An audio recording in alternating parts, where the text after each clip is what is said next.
Hello and welcome to Rewriting Reality. I am Shiraz, and yes, I am not at home. I am in Charleston, South Carolina. I'm here for an event called Icon Maker. They've asked me to speak on a panel here and to participate in the events. So I'm here. The event's tomorrow, Wednesday, and Thursday. It's technically Friday, but I'm also hosting an event on Friday. So I fly back home on Friday. I have to be at the airport at 4 o'clock in the morning to catch the 6 o'clock flight. So looking forward to that morning, let me tell you. Okay, but today that's not happening. Today has been interesting. I'm going to share my journey to get here with our guest Tiffanie Kellog before we learn a little bit more about Tiffanie. But to bring you up to speed on her, Tiffanie Kellog entered the entrepreneurial world in 2003 and since then has enjoyed being able to make her clients make money, save time, and have fun. Since then, Tiffanie has spent her time traveling across the globe, helping thousands of entrepreneurs create amazing businesses and have spectacular lives through keynote presentations, workshops, online programs, and more. So whether sharing her expertise with her Southern accent and referral marketing, networking, or maximizing time, Tiffanie will knock the socks off the audience with her fun and entertaining presentations while leaving them with Tiffanies. It's like epiphanies, but with a Tiffany. So that's going to help you create all sorts of results in your world. So welcome to the show, Tiffanie Kellog. Thank you so much. Thanks for being here. I'm glad to be able to join you as you're hanging out in the South. Yes, it's very hot here. Savannah is very hot, yes. Well, I got here and then first thing I see on my phone is a warning that hurricanes may affect the area. I'm like, what just happened? I just got here. So yeah, I think the latest trajectory has it coming up that southern part of Georgia. Okay. After it comes through Tampa. After it comes through Tampa. Okay. Well, hopefully it won't affect travel that much here in South Carolina, but we'll see. I plan on being out on Friday, but you might end up living here for a while. Who knows? We'll see what happens. But before we learn a little bit about Tiffanie, I want to share with the audience what happened to me today. Nothing major, but it started off with me getting to the airport, starting to go through. I have Nexus, which means I have a special card that lets me pass through customs really, really quickly because they've got my facial ID, my retina scans, my fingerprint. They got the whole works on me. And yesterday I was checking on some stuff for TSA pre-check. So I had taken my Nexus out of my wallet and it's on my desk at home. Right. So I get there and I hand them, like, all my cards look the same. So I handed him my driver's license. He's like, "This is your driver's license." Oh, shoot. So I handed him the next card, but looks exactly the same. He goes, "This is your health card." I'm like, "Wait, there's no Nexus card in here." So the guy was nice enough to let me, he said, "Let me just scan your laptop." So I took my laptop out. He did that swabby thing with the laptop, scanned it, said, "You're good to go." And then I bypassed the entire line of Nexus people to get straight to the conveyor belt to put my stuff through the X-ray. And I'm like, oh, this was supposed to be a bad thing, but now things have sped up. And then when I got in there to actually go through the Nexus thing on the Canadian side, they have a facial scanner. So I just walk up to this thing, it scans my face and says, "Hey, Shiraz," and then it tells me to go through and I'm done. So then I get into the plane and I take out my AirPods and I realize my AirPod charging case is still in my car. That's at the airport. so I don't have that. And then I had the flight went beautifully. I got here and I take my laptop out of my bag and my laptop didn't actually shut down before it went. Now, it didn't mean the battery was drained. It just meant the laptop was hot. That wouldn't be so bad, except there was chocolate in my laptop bag. So the bottom of my laptop is coated in chocolate. I don't know that I've ever heard of a chocolate-coated laptop before. I'm the first. Okay. So I spent some time cleaning the laptop and cleaning my bag. And then finally I'm looking at my room door and I specifically checked on the website for this hotel, does it have a pool? And it didn't. So I didn't bring a bathing suit. And outside my window, I can see a pool. So that's about where my day ended. How are you doing, Tiffany? Well, we're a little concerned about the weather here because the hurricane last that we checked may come our way. So I'm hoping the 5 o'clock update. Tampa is in the sweet spot that really hasn't had a hurricane come in a century and a half or so. It's something about the way it's set up. We're about 30 minutes inland, but we took some time today to bring all the plants inside. Got a few more things that we need to bring in. So probably late Tuesday night, early Wednesday, we're going to be waiting to see if the hurricane comes. Okay. Well, I hope it doesn't come. I mean, it's coming to Florida. We're just hoping it doesn't come to Tampa. Yeah. We need to avoid Tampa and Charleston. Okay. Yeah, then we're all good. All right. So hopefully no danger coming up for you. I want to talk to you though about this make money, save time, have fun. I noticed that in your bio, that's basically what it says that you do. It doesn't say that you're like how you do it, anything specific. It's just like I just help people make money, save time, and have fun. Right. So can you explain that, please? Yeah, so there are a few different things that we do, but my main focus is helping entrepreneurs generate more referrals for their business that will close. Because if we have those referrals coming in, then we don't have to go out prospecting. So we're saving a little bit of time there. Plus, referrals that come to us take less time to close and they stay clients with us longer. So that's why it's kind of like we're going to save some time with it.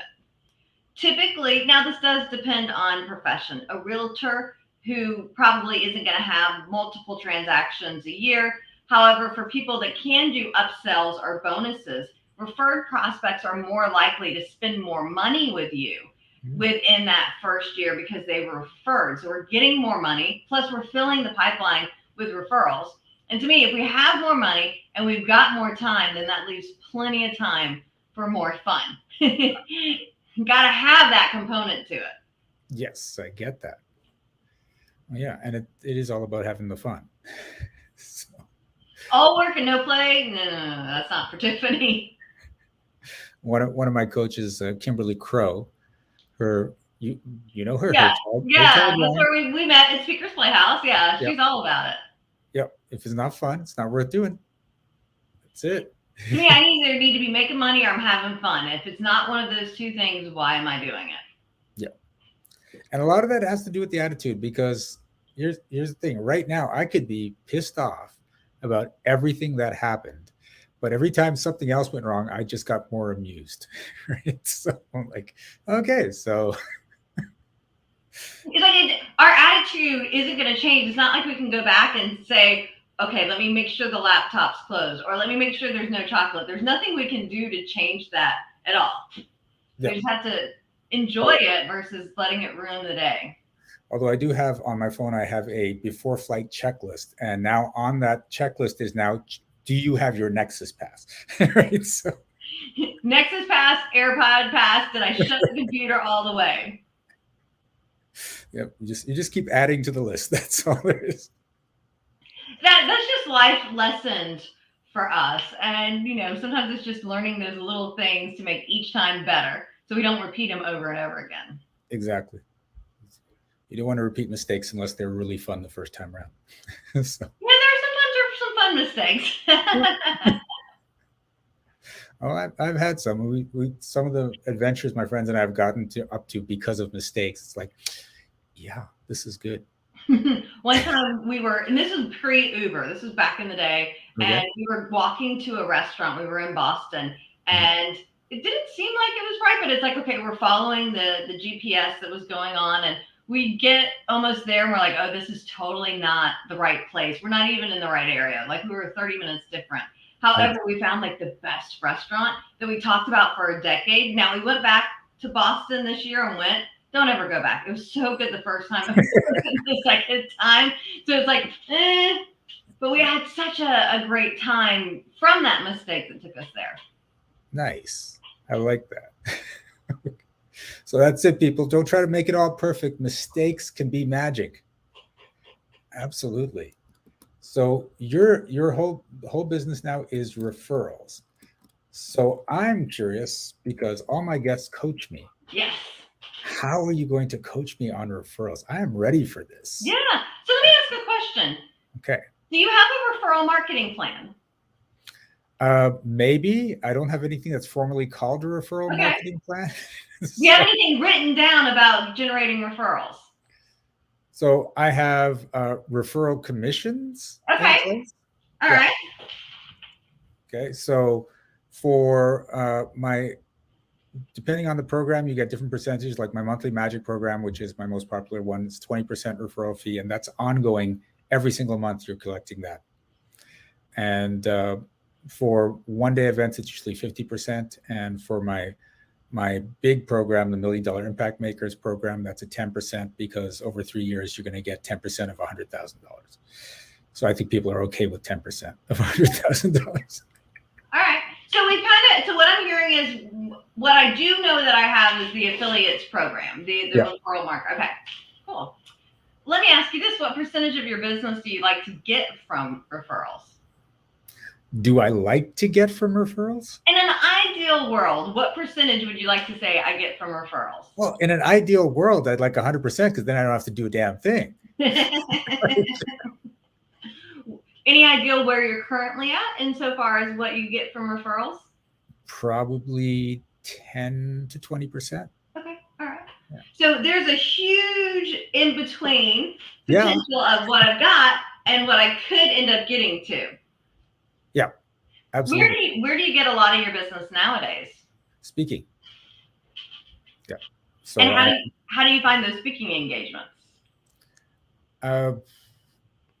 Various places, Speakers Playhouse, Event Raptor, Need a Guest, Speakers Need to Speak is a program I'm in that gets me speaking gigs. So they just come. And then, of course, once you start getting stages, people ask you to be on stages. So I've been asked to be on 2 different stages for September. So, yeah. Okay. Yeah. So when it comes to generating referrals, one of the first questions I like to ask, and I know you've got some different programs, is who's that ideal client? So why don't we take your top tiered 3-year, $100,000 program? What was that called again? The $1 Million Impact Makers. Okay. Okay. Who is an ideal client for that? Oh, that's easy. Women coaches that have been in business for about 3 years or more that are around the 6-figure mark, but experiencing yo-yo income each month. So they can't rely on consistent income, and that makes them frustrated. They're losing their passion for the business, and they just need to find a way to get stable income at larger amounts. Okay. That's it. And what about them really inspires you to work with them? Because I've worked with those women before and they were my favorite clients. Well, not were, some of them are on their way to 7 figures and I love working with them. I look forward to those meetings. So I made a program around it. What about them just lights you up? What about them lights me up? Because it's interesting. It's that watching their transformation, because they come in, they're frustrated. They're like, this needs to end, but they're determined. They're not like, please God, help me, save me. It's just like, no, I know I'm doing the right things, but something's going wrong and I can't figure out where it is. There's a blind spot there. And then I start showing them where the blind spots are and they start making more money. And they're like, oh, okay, this is great. So now I've created just a structure around what we do. Gotcha. So we've got these women coaches. Any specific area of coaching? No, it's just coaching in general. I used to just do entrepreneurs, but I realized I like coaches, working with specifically coaches better, and women coaches. Women are more about impact, which is why it's $1 Million Impact Makers. And I've also read studies that women are more likely to seek out and want to listen to others' expertise versus men.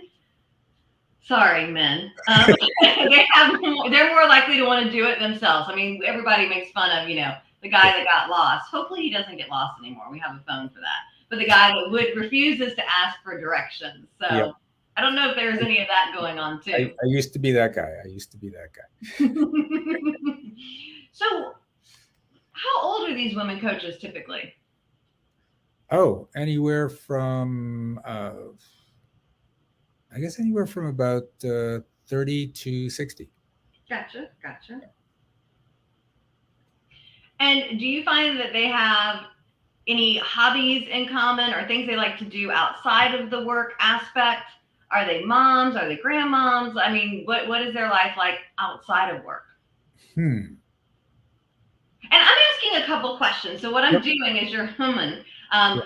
One of the first things I think that's important for us in creating referral success is thinking about how we have that clear cut avatar. Now, Yep. it doesn't mean as we're talking about women coaches that it couldn't be a male coach or a non-binary coach. It doesn't mean that we don't. It's just who are we mainly focused on? Yep. You know, if there's a highly successful 28-year-old or a 62-year-old, it doesn't mean that they're excluded with this. We're just kind of painting that avatar focused picture. Yep. Oh, and I get that because I've like when I set out that women coaches that are the six figure but the yo-yo income, and I put the program out there. One of the first people that applied to be in it was a guy. Right? And Yeah. I'm like, you realize you're not a woman, right? And he goes, yes, but I want to be in this program. It sounds awesome. Definitely. So, but yeah, that was amusing to me. So, yeah, I think every one of them, uh, yeah, every one of them has kids. Okay. Uh, but I think every one of them is actually in a position where the kids are self-sufficient. Mm. And it's not like I was looking for that. That's just the way they showed up. Right. Yeah. And I think sometimes, we're attracting to certain types of people, whether it's intentional and we're marketing towards them, or whether it's just those kind of people are attracted to us. It does vary. Mm-hmm. What would you say when it comes to this woman? Where do they hang out together? I have no idea. Okay. Okay. So probably to say, okay, here's our first kind of to do or an Tiffanie and aha is we want to find with our ideal clients where they hang out together. Now, this could be physically in the same location, it could be virtually, it could be Zoom, it could be a Facebook group, it could be a forum. Because what I find is it's much easier for us if we're able to find that one client. If they're hanging out with others like them, it's easy to go from one to the next, to the next, to the next. Yep. Kind of like the fishing thing. I don't fish, but I think I got enough to get me there. If I were to go out and I caught a fish, it's not like you pull up and let me go somewhere else. It's like, let me drop that line as soon as possible because I hopefully hit the school and I'm going to get more and more. Mm-hmm. And so I would think about, okay, where do they hang out? And perhaps that's even a conversation that you have with some of your favorite clients. Okay. What kind of groups are you in? Where are you hanging out? Yes, some of them have been in speaker groups that I've been in. So yeah. I would meet them when we're on like a retreat. And I have sort of thought about this because there was a women's conference for women coaches recently, and I'm like, oh my God, that's exactly. And they're like, yeah, you're a guy, you can't come. But yeah, there are some women's groups that let non-females come to play. Some of them are very it's got to be female only. Yeah, that's been one of the catches for what's going on with me right now. But yeah, I see those conferences out there. It's just a matter of how do I just get.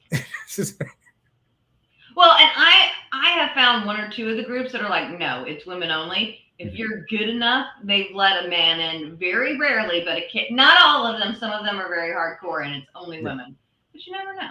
Okay. Yeah, I was actually in one about 10 years ago before I actually started this, and I was like not this program, so I was still doing what I do, but I was it was a women's group, and I'm up there talking, and I was talking to them about changing your reality and that you can manipulate reality. And I said, look, I'm a guy at a women's conference. Like, come on. Like we're doing it. This is happening.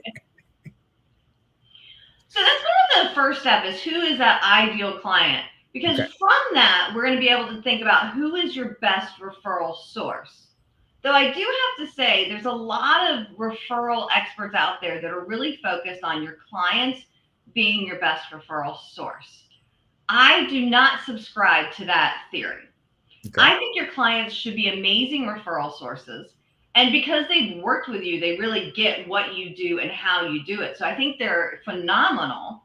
Mhm. However, what I find is most people, we know a dozen or so people like us in a certain category. Like if I think about who do I know in my neighborhood, okay, I probably don't know a dozen people in my neighborhood. I'm an introvert. I try not to leave the house very much.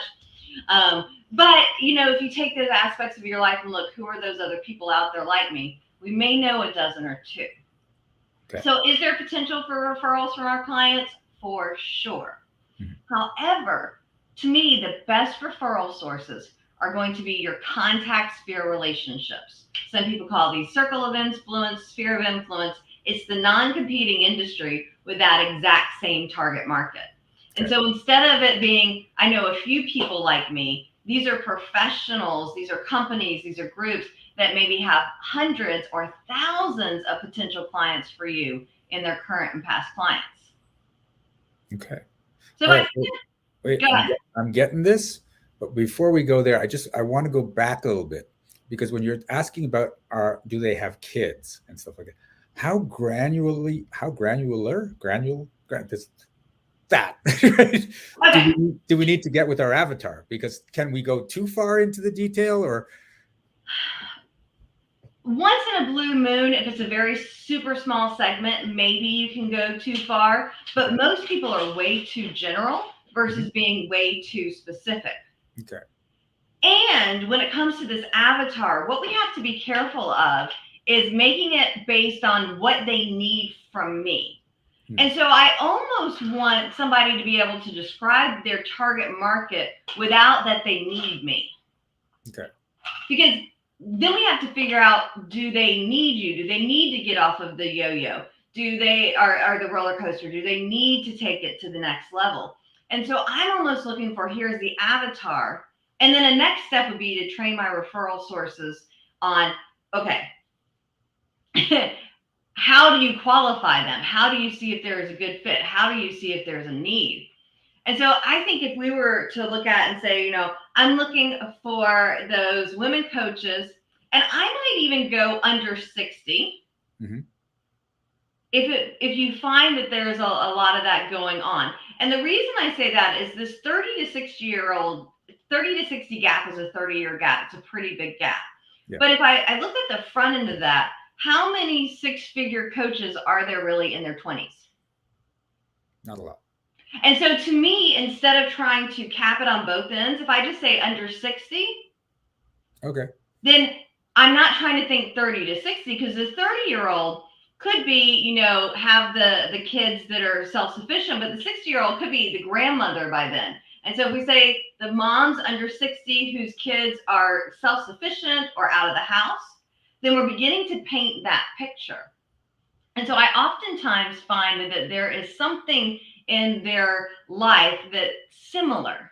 For me, especially with one of my core values being fun, as high as that is, almost all of my clients have very expensive hobbies that either take time or money. Okay. So one of my clients, Andrew, his two girls, well, one of his daughters is into dance, and they do that quite a bit.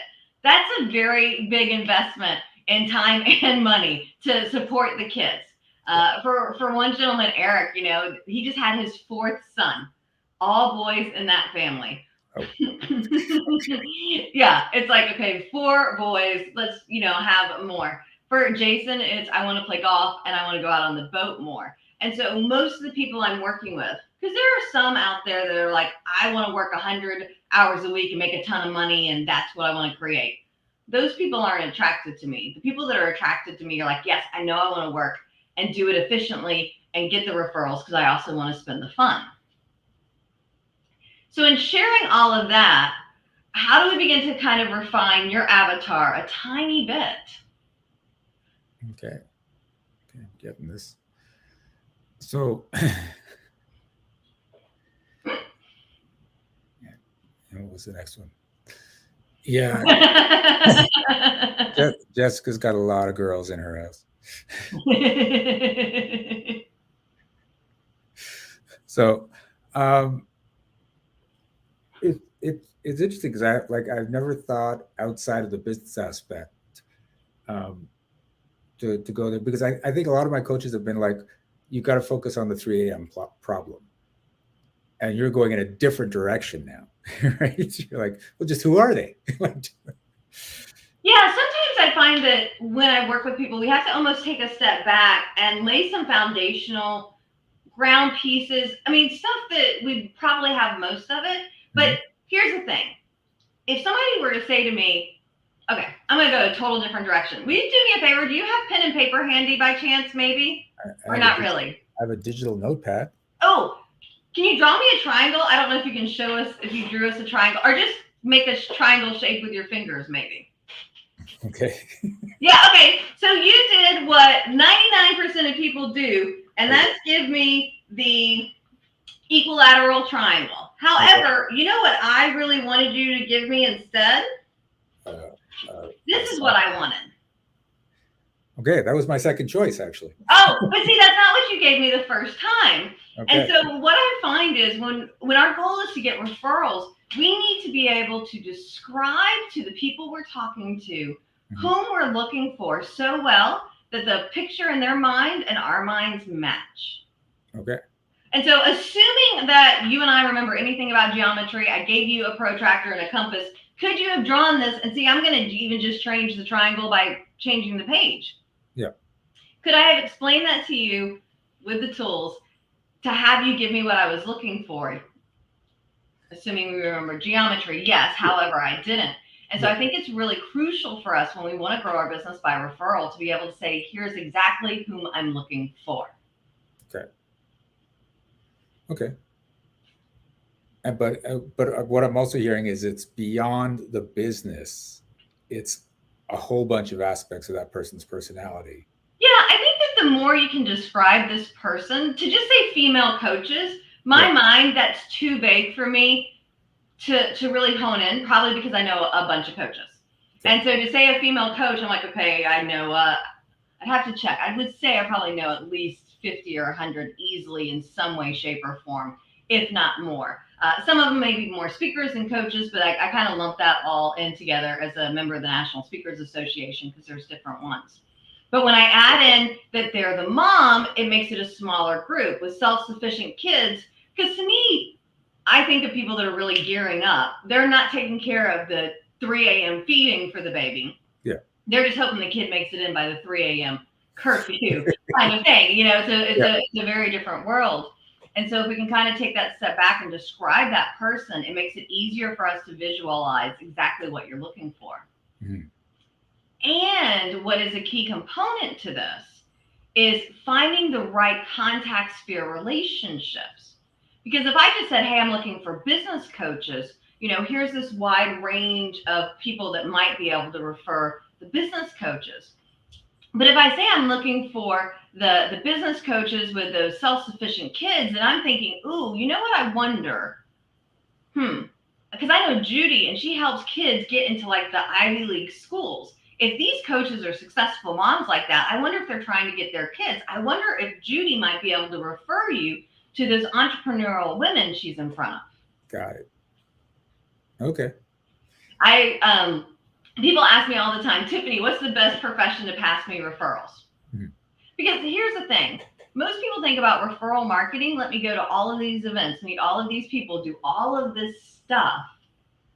And for me, it's who are the 4, 6, or 8 people that can pass me referrals all day, every day.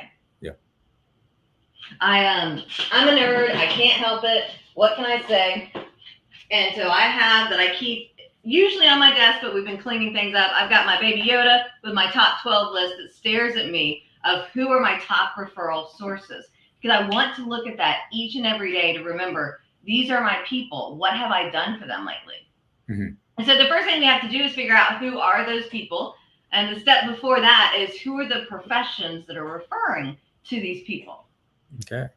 So if you think about yourself with, you know, who are your top 4, your top 8 referral sources? Can you name them? And I don't need full names or initial, you know, we can do an initial or just a, you know. I could definitely go with number 1. Okay. and then a few below that. But number one is Kimberly Crow, right? She constantly promotes me. She's got people in her audience that are the right clients, and I'm constantly sending her money every single month because we enjoy that relationship. Right? Love it, love it, love it. How easy is it to come up with number 2, 3, and 4? Number 2, 3, and 4, they're harder because I know people that have referred business, but they aren't as consistent as Kimberly. Yeah, so there's a few different things that we can take from this. Mm-hmm. Number one, so I'm a fan of AI. Do you like AI or not so much? Yep. Okay. So one thing I've done with AI is I've taken descriptions of my, well, I haven't, but I've had my clients like come up with a description of their clients. And typically they're not typers. So I just say, record it. We'll get the transcript. And so I say, who are your top 5 or 10 clients? And then I say, hey, AI, based off of these descriptions, help me create this avatar. Now, I don't think that AI is meant to do the work for us. I think AI stands for assist I, which grammatically isn't correct, but assist me essentially is what I feel AI. So sometimes that can help out. And so whether you take the avatar we've been working on or the one that you get, then I would say, what are the top 5 to 10 professions that refer to this people? Okay. Because these professions, like Kimberly, you mentioned, how cool would it be not to have 1, but to have 4 of her? Yeah, that'd be amazing. Or 8. Would you be, if you had 8 of her, would you be busier than you knew how to handle, and you'd have to go out there and hire some folks and bring some stuff in and grow? Yeah. What a great problem to have, right? That's horrible. That's a wonderful problem to have. So once you've identified these professions, the first thing is to look in your network and say, who do I already know in these professions, and can I work those relationships? And we're going to come back to how do we work those relationships in a minute. Mm-hmm. If I don't have those professions or I need more, there's 1 of 3 ways you can go about finding your referral sources. Number 1, not my option. However, I have to throw it out there. You can cold call people. But I'm about referrals, so I'll just leave it at that. I don't like cold calling. Yeah, no, I don't. I'm good at it, and I detest doing it. That's why I'm in the referral business. Then the second way you can do it is you can go network to find those people. Nowadays, it's super easy to hop online and go search professional associations built around the profession that you've identified for those contact sphere relationships. So I might think about, like, who else would these successful business coaches be hiring? Like, I'm sitting here thinking, I know Jen, and she specializes, not that she only does this, but she works with coaches to help them get Facebook ad and Instagram ad convert. Maybe it's just Facebook ads for coaches to convert to put people in the space. So she's especially good at that. And I'm thinking, okay, sounds like YouTube probably would have very similar clientele, and here could be that potential relationship. Now, I have to go and look. She's a social media marketing person, so I could go online to social media professional associations. If I decide that it is certifications, maybe I'm like, some of these coaches are trainers for larger organizations, like John Maxwell or an action coach or something like that. And then could you make friends with whomever's, managing the teams like that? And so the second way you can find them is to go to the groups created for them. Got it. My favorite, ask your network. Who do you know who? And insert the profession there. Okay. And just take advantage of the people that they know. And that's my favorite because they're creating that connection. So it's not who do you know who is a potential client. It's who do you know that's a potential referral partner. Yeah. Okay. And I think it's the shift that can make a huge difference. We've all heard the, give the man a fish, he eats today, teach the man to fish, he eats for life. Yeah. Give me a referral to the prospect, I have business today. Give me the referral to the referral source. That's how we get those referrals for life. I like it. Okay. Got it. So we want to find these people. But so I know you said you were thinking about your 2, 3, and 4, but they're not consistent referral generators. So yeah, they've got me clients, and the funny thing is they're my other coaches. right? Okay. So in their businesses, like Jay Souter does speaking, and Danella Burnett gets people on stages. Tom Matson helps people build six and seven figure businesses. And what all three of them have in common is the people coming through their programs get stuck. It's like, here's what you have to do. Okay. And then why haven't you done it? And I get them unstuck. So they're like, work with these people. So what I might encourage you to include on your to-do list is schedule some time for what I like to call an RPM, referral partner meeting. However, to stick to the RPM, we're going to rev up your relationship. We're going to ramp up your relationship. And so I think that sometimes it's like, yeah, hey, pass me referrals. But we want to think about our best referral generators almost as part of our sales team, and we need to train them on how to generate referrals for us. Mm-hmm.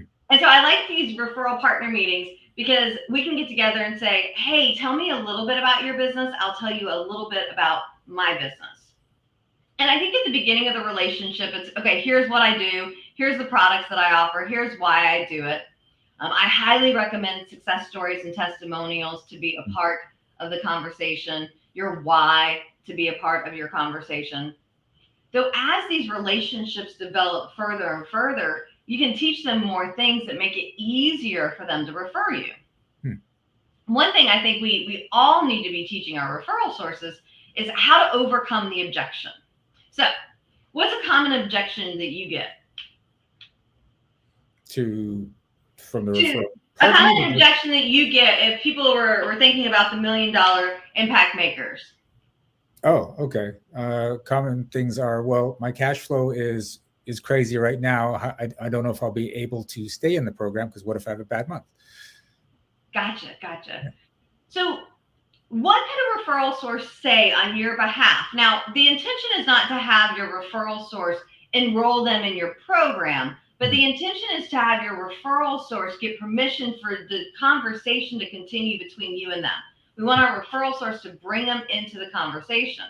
And so if I'm talking about you and I'm telling, my coach friend, oh my gosh, this is so amazing, you need to do that. And they're like, look, Tiffanie, I just don't have that kind of money. It ebbs and flows. What could I say on your behalf to get my coach friend to say yes to the meeting with you? So if you're focused on just trying to stop those ebbs and flows, you're not actually focused on growing your business. And Shiraz teaches you how to shift your focus so that now you're focused on making the money. The ebbs and flow become irrelevant because you're making so much money.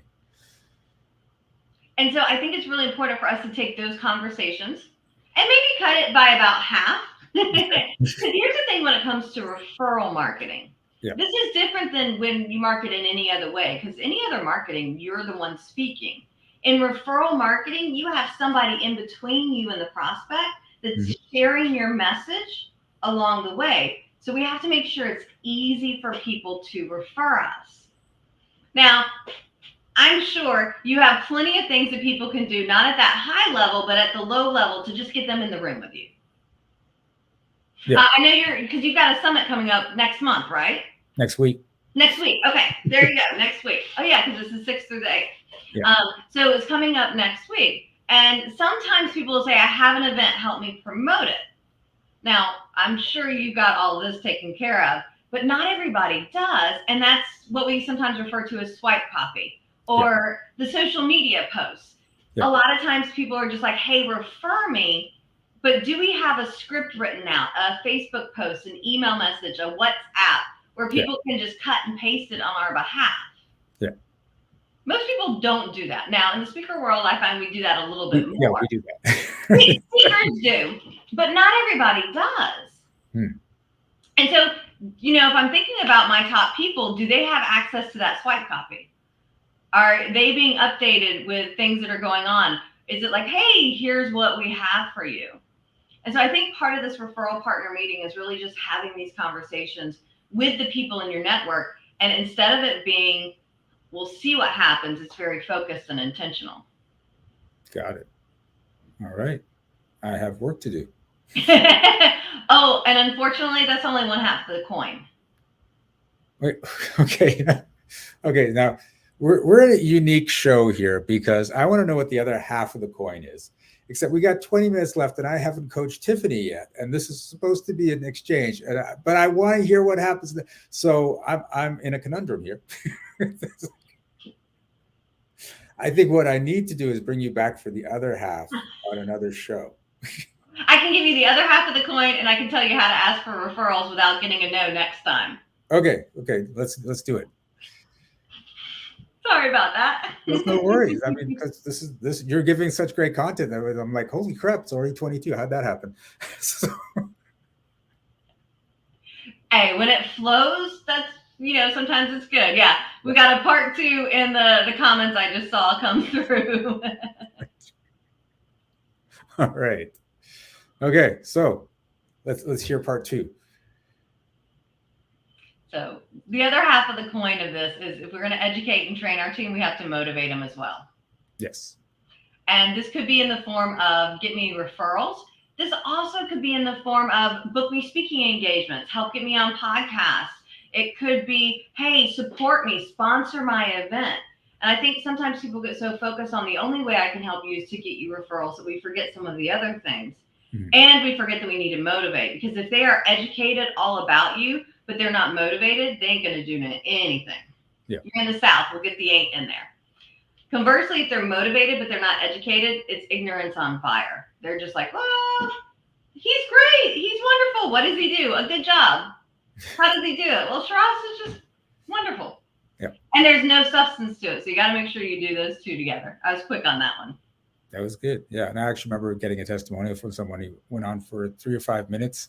And it was just, Shiraz is wonderful. You need to work with him. He's great. And I'm like, you're not saying anything. There's no substance to it. Yeah. Most of my testimonials will either speak to more money, more time, more fun, because that's all about. So I want all my testimonials to speak to that. Nice. Okay. Cool. All right. So thank you so much, Tiffanie. That was very, very helpful. And of course, you've left me with work to do. So thank you. Think of it as, an investment in your referrals. Because we got from 10 to 20, from 20 to 30% referrals. Heck, if you had, one referral source pass you, if you had these 4 referral sources that each pass you 1 referral a quarter, that would be 12 new clients. Yep. $100,000 over 3 years. I could live with that. Yeah. All right. Okay. We're gonna flip it around now. I am about to coach Tiffanie. She has seen this, but for those people watching that have not seen this part before, I'm going to have a conversation with Tiffanie about an area in her life where she wants to see some improvement, or she's just like stuck and she's not be able to break through that. When I talk to Tiffanie, I can tell when her conscious beliefs match her unconscious beliefs. So whenever they're not matching, I'm going to call her on it. And I'm not trying to tell her she's a liar. I'm trying to say what you think is not actually what you think unconsciously. So once that's there, we're going to find out what the story is that's justifying the lie. So it could be like, I could say, Tiffanie, do you want to make an extra $100,000 each year? And Tiffany's going to go, oh, hell yes. And I'm going to be like, nope, she doesn't. So let's find out why. And she's got this belief, well, you know what? At one time I made $1 million and I lost it all. And I'm still holding shame from that. And I don't ever want to feel like that. And so your subconscious says, well, we just won't make $1 million again. That way we can't lose it. And we'll never have to feel that shame. So at that point, I'll say, look, Tiffanie, are you willing to step out of the story that you have to make sure you don't make $1 million so you don't experience that shame again?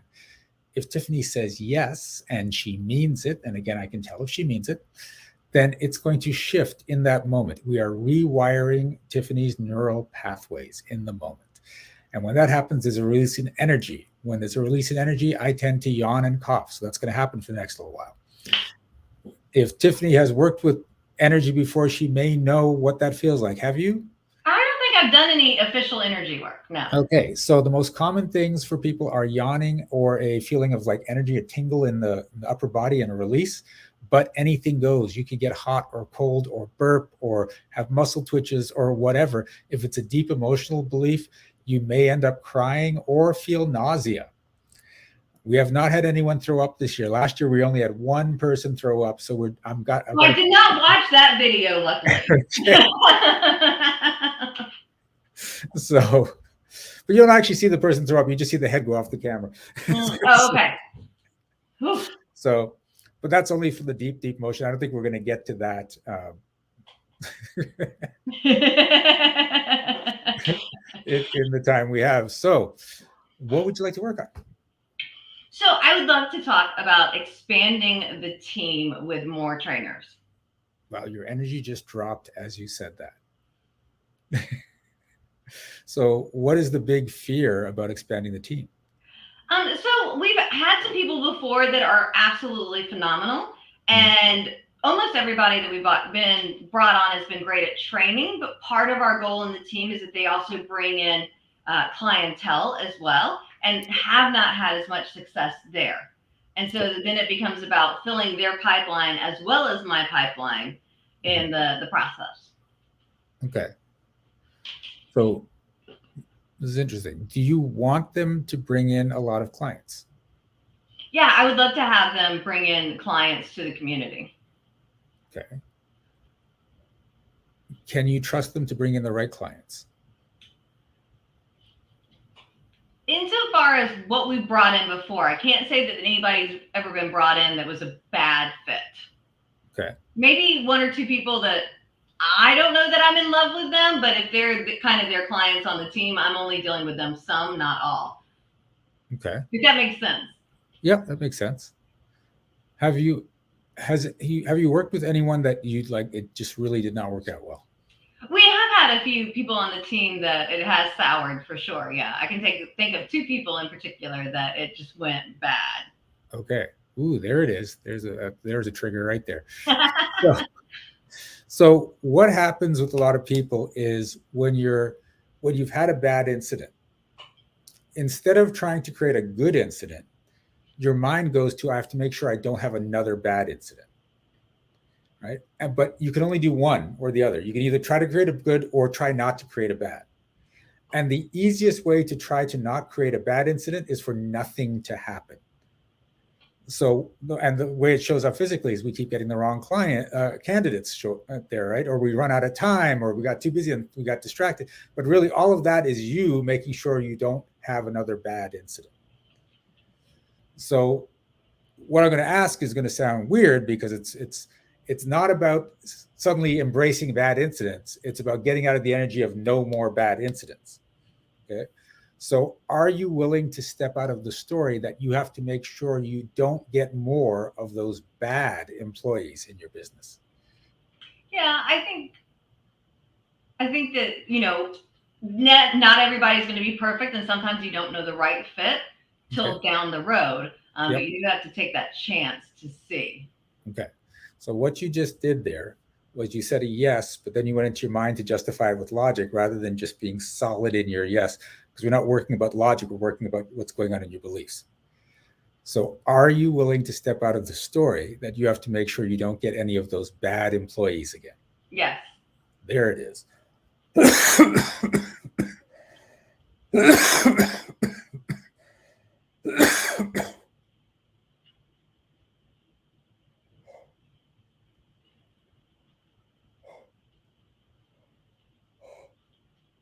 Ooh, yeah, there's actually a lot of energy on that one. I don't expect that much. Okay. And are you ready for big growth in the company? Yes. Okay, that's coming up true. Are you allowed to have big growth in the company? Yes. That's not so true. Okay. So when it comes to allowing to have growth, that usually comes from worrying about what's going on with other people.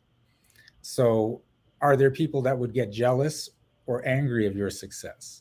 Are there people you don't want to overshadow with your success? Sometimes it's like your partner or your sibling or if your parents worked really hard. So does anything pop up around those areas for you? That I don't think, no. Okay. I'm lucky. Most people I've surrounded myself with a very supportive group of people. And I know sometimes it's like, let's pull you back down. I feel like most people are very cheerleader, let's take it to the next level kind of thing.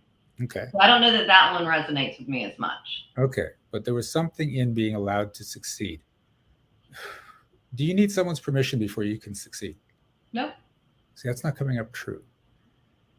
Okay. Okay. And this may not be someone like immediate. This could be like from like your dad that you made an agreement when you were 3 years old or something like that, right? So let's just see if we can hit it just in that general space. Are you willing to step out of the story that you're not allowed to succeed until you get the permission? Yes. Okay, that's moving a bit.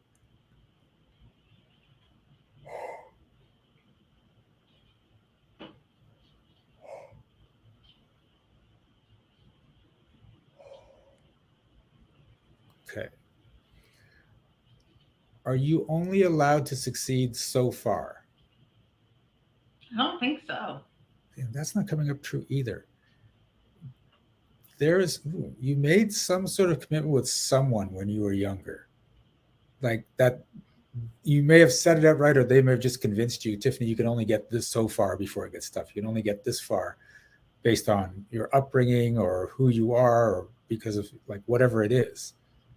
And part of that stuck.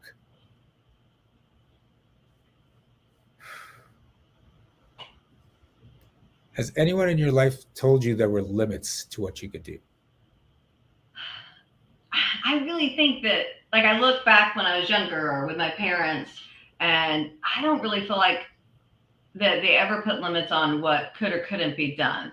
Like, college was just assumed. Yep, I'm going to go to college. Yes, I'm going to graduate. Like, it was never like you can only do so much. It's always just like, what's the next big thing? What's the next step that we're going to take? What's the next growth that we're going to do? Okay, that's all coming up true. So this has nothing to do with your parents.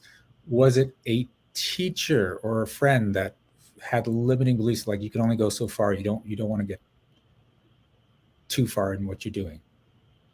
I can't think of anybody off of the top of my head. I'm trying to think of like my major teachers. Like, I was lucky, I had some really phenomenal teachers that I've worked with in the past and pretty supportive. Okay, so there's something in there. There was a specific teacher. That wasn't Not okay, so here's what can happen. This is what catches a lot of people is your teacher may be completely supportive of you, but your teacher could be in this energy of I can only go so far. I've capped myself out. And you can buy their story just by being around them. So you don't even know it's happened. okay. Right. And I've seen this happen lots and lots of times. So that's actually what it feels like, is that you bought someone else's story, even though they were supporting you.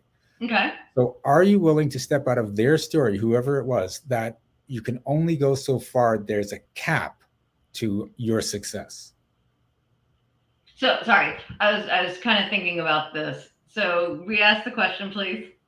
Are you willing to step out of their story, whoever that is, that you can only go so far and there's a cap to your success? Yes.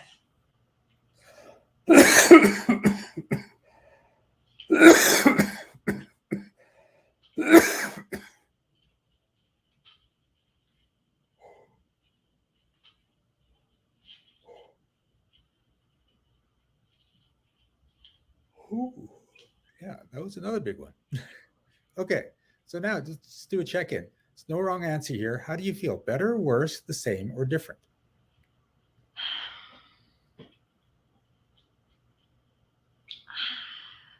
Maybe a slight shift, but I don't feel like it's a massive shift. Okay. I'm still, the logical side of me is still trying to think what teacher rubbed off on me in the wrong way.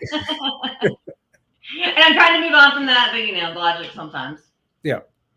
And the thing is, I've had clients and that they actually just saw it. It was plain to them. It's like my mom always encouraged me, said, go out there, conquer the world, do things. But then I'd watch her live her limited life, and that stuck, right? So, and yeah, and that can happen with a teacher or a friend or whatever it is, and you don't realize that you take in more of the energy of who they are than what they're telling you. Gotcha. Okay. Yeah, that feels a little better. So yeah, well, we'll see. And you don't have to humor me and say, I've had a little bit of a shift, because sometimes I don't believe in humoring. I try to be very straightforward and honest. That's so, right. Yeah. No, I do feel like a little bit of a reflection, examination, and shifting from like, let me look at it from this perspective. We've got the story that's what we see, but shifting to see it from a little bit of the side. Okay, cool. So, but that's how it works with a lot of people. And so the biggest takeaway I'd like for you though is keep in mind that anytime you've decided I have to make sure this doesn't happen, you're never making this happen. And so notice when that thought comes up in your head, because it comes up for people a lot more than they think. And that simple shift, when you realize it going there, starts to create so much difference in your life. And just that's something I look at every single day. I was just watching Crazy Rich Asians on the flight here. Yeah. At one point, they were on this trip, and they were taking helicopters to go on. And part of me went, "Holy crap! How much did they spend?" I went, "Nope, don't go thinking that, because you're putting a limiter." It's like, nope, that's what I want, right?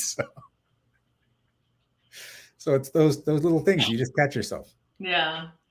All right. Well, thank you, Tiffanie. You have been an amazing guest. If people want to get in touch with you, how do they do that?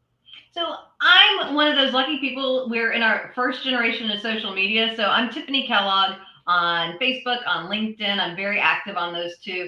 I'm kind of on Instagram. My YouTube channel is Tiffanie Kellog. My website is tiffaniekellog.com. So I'm pretty easy to find online. You've made it very simple from what I'm hearing. Yeah, or you can email me at tiffanie@tiffaniekellog.com. The goal, remember, we want it to be simple and easy for our people. And if you could not remember all those Tiffanie Kellogg's, then go to the show notes. It's all there. And you can get in touch with Tiffanie. All right. So we are heading out. But before we go, do you have any, what was this? Oh, there we go. Do you have any final words of wisdom for our audience before we let you go? Yeah, so if your goal is you want to grow your business by referrals, I think sometimes it's important for us to create a plan, to create some action. 98% of the folks out there just sit back and hope for referrals. 2% actively work for them. And if you can create that steady flow of referrals, it helps you get out of that ebb and flow. So I'll help you get the people in. Shiraz is going to help you get unstuck with whatever those beliefs are that are keeping you stuck. And then you just get to live that, 7-figure amazing lifestyle. It's a great lifestyle. So, coming home, you know what? I'm sorry, Jessica, I forgot to look at the calendar. Coming up this week on the Breakthrough Show Network are shows. I'm going to go with Project Joy, the Breakthrough Show, possibly. We're going to blame it on the loss of chocolate and the hurricane coming. And next week I'm going to be on Spirit Sessions on Sunday, so tune into that. There's probably a Spirit Session. Well, it was already Sunday, so the very next one I'm on it. So tune in Sunday. It's going to be awesome.